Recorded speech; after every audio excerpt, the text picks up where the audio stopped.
info yang kami dapat terakhir kemarin ada sekitar 45 sampai 50 taman di Kota Malang. Dan alhamdulillah negatif.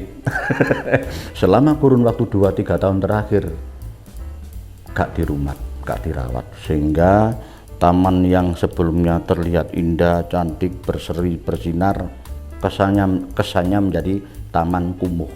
Nah, hal ini nggak boleh diteruskan, karena bagaimanapun juga kita harus ingat slogan baku Kota Malang sejak zaman dahulu kala, zaman Pak Wali Kota Pak Giono dan sebelumnya, bahwa gimana Kota Malang bisa diciptakan berdasar 3 tribina citra Kota Malang sebagai kota pendidikan, kota bunga, dan kota industri. Nah, kota bunga ini yang hubungannya dengan taman, sehingga kami juga nggak kurang-kurang, terutama terakhir waktu rapat kerja dengan DLH, gimana caranya pihak DLH selaku pengampu dan si empunya taman-taman di Kota Malang bisa mulai merevitalisasi, memperbaiki atau semacamnya. Bahkan ada beberapa jumlah taman yang digeser sehubungan dengan untuk menambah lebaran ruas jalan untuk mengurai kemacetan lalu lintas. Contoh di daerah Jalan Semeru sampai stadion itu ya kita geser taman TGB, terutama Adipura atau apa itu yang perlu disesuaikan dengan kondisi yang ada, tanpa itu tadi menutup mata terhadap taman-taman lain yang memang puluhan taman yang terabaikan. Karena sekali lagi sangat sayang sekali kalau 20-30 tahun yang lalu Malang sangat terkenal dengan kota dingin ya, kota bunga. Saat ini dinginnya sudah membias, panas. Salah satu faktor munculnya hawa panas adalah kurangnya itu tadi hijau-hijau, rerindangan, pohon-pohon, taman-taman yang gak terurus semacam itu. Padahal begitu taman bisa kita kelola, kita urus secara baik, potensi untuk menarik wisatawan entah itu domestik maupun luar mancanegara bisa lebih intens ke Kota Malang yang sejak dulu terkenal dengan kota yang berhawa dingin. Satu contoh satu contoh permasalahan di suatu tempat di kampung yang saya dengar informasi, di kampung 3G atau mungkin kampung warna-warni atau kampung tematik lainnya yang sebelum COVID kemarin itu tamannya sangat luar biasa ya, hijau dan sebagainya, termasuk dengan variasi pengecetan casing infrasnya daripada taman yang bisa menunjang keramahan mata saat memandang dan semacamnya. Saat ini sudah mulai terabaikan, kotor, kumuh, dan itu sangat sayang sekali karena ada beberapa titik lokasi kampung tematik tadi yang dapat menarik arus wisatawan sebagai destinasi wisata.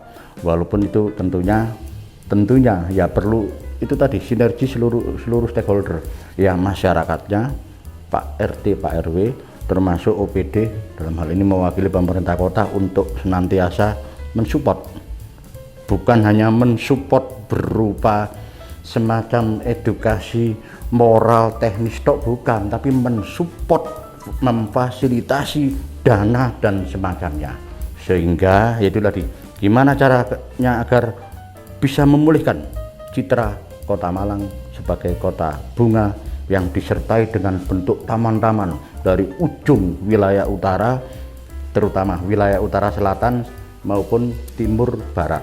Kelihatan Malang kota bunga, seluruh taman indah berseri, sedap dipandang mata, diiringi dengan bla bla bla bla. Itu semoga nantinya bisa terrealisasi kembali seperti mungkin 4-5 tahun yang lalu.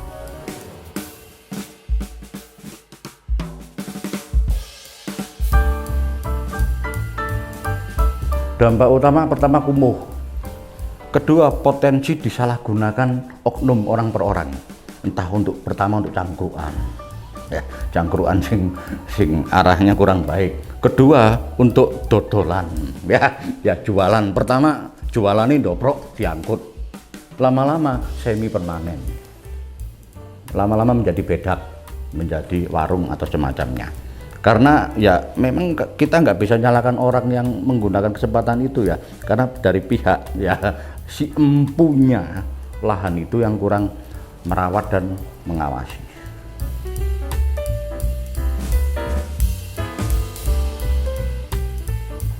Ya akhirnya menjadi bahan koreksi termasuk kami juga dari sisi pengawasan ya, karena dalam plotting anggaran kan memang ada istilahnya bahasanya itu untuk dana perawatan taman, tapi memang kan minimalis. Karena jujur titik fokus DLH beberapa tahun terakhir gimana caranya menanggulangi masalah sampah. Titik fokus ya sampah yang per hari itu muatan di TPA Sepiturang antara 600-700 ton per hari. Memang fokusnya itu. Terus yang kedua, antisipasi itu apa? Pemangkasan pohon-pohon itu ya. Itu lah, sehingga taman-taman itu agak terabaikan. Lah ini yang perlu kita jawil ya.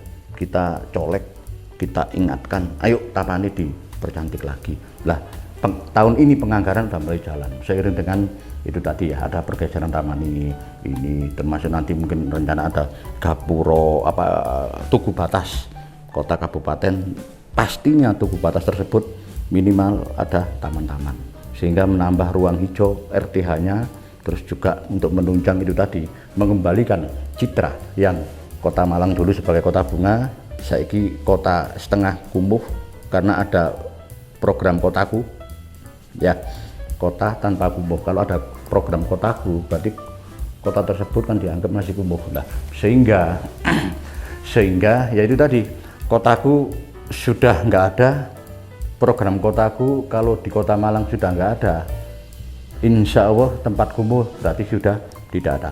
Selama program kotaku masih ada, berarti ya perlu kita tingkatkan lagi untuk menghilangi kekumuhan, termasuk menata taman-taman yang terabaikan menjadi taman kumuh atau taman yang nggak sedap dipandang mata.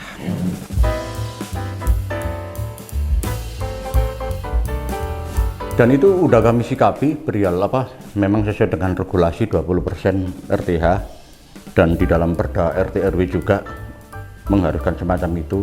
Kami Komisi C sering konsultasi koordinasi dengan pihak Kementerian DLH untuk menyikapi yang data dari Kota Malang yang mempunyai sekian persen itu untuk mencapai ke 20% RTH, sehingga menurut pandangan kami atau pandangan saya, kita belum memenuhi 20%, belum. Perkiraan saya masih 15-16%, walaupun dari pihak DLH atau waktu kita merumuskan RT RW itu informasinya udah 17-18%. Di lapangan saya yakin belum, karena di situ kan RTH kan ada yang namanya RTH privat sama umum ya.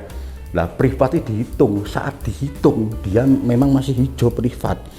Berjalan 2-3 tahun, karena privat kan potensi didirikan bangunan kita kan nggak ngerti, sehingga ada itu tadi pengurangan secara ya rasionya saya yakin udah semakin berkurang.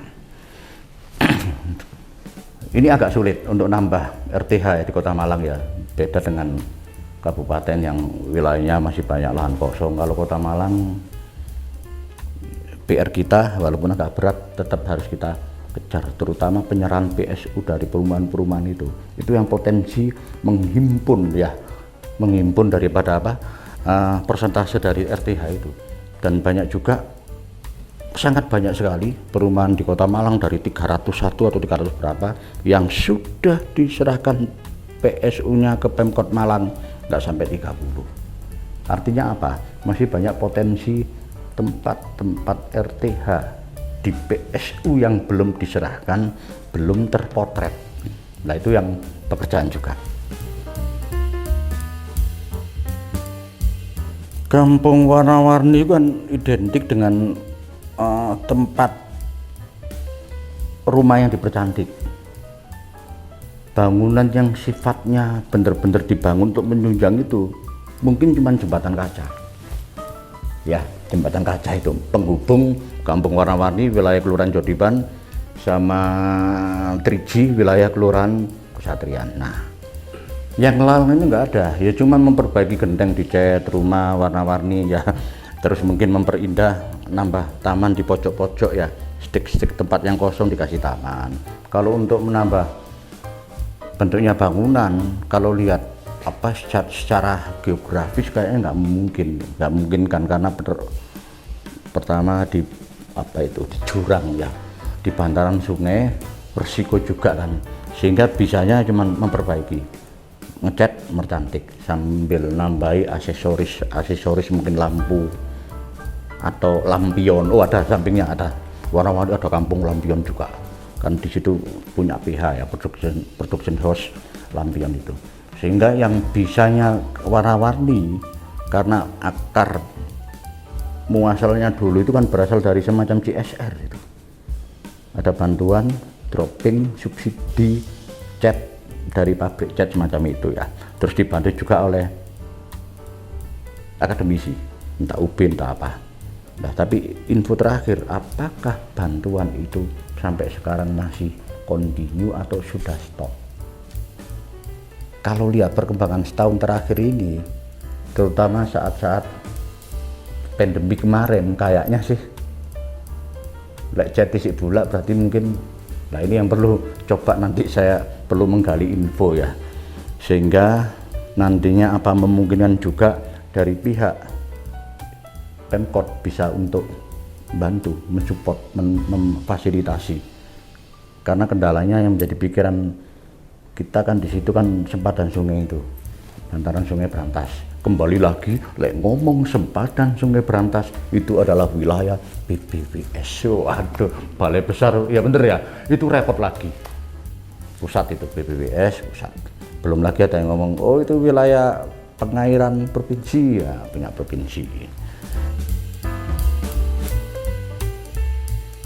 Tahun ini udah berjalan, tahun depan ya kita push lagi, apa istilahnya apa, disesuaikan apa itu ya, revitalisasi seluruh taman, bener ya, revitalisasi seluruh taman dari puluhan itu, walaupun secara budget juga mungkin ya enggak mungkin total lah, mungkin 30, mungkin 2 tahap atau 3 tahap ya, 2 tahun atau 3 tahun, tapi setidaknya ada gerakan untuk mempercantik taman yang terbengkelai biar kesan taman kumuh bisa hilang, dan saya yakin itu bisa.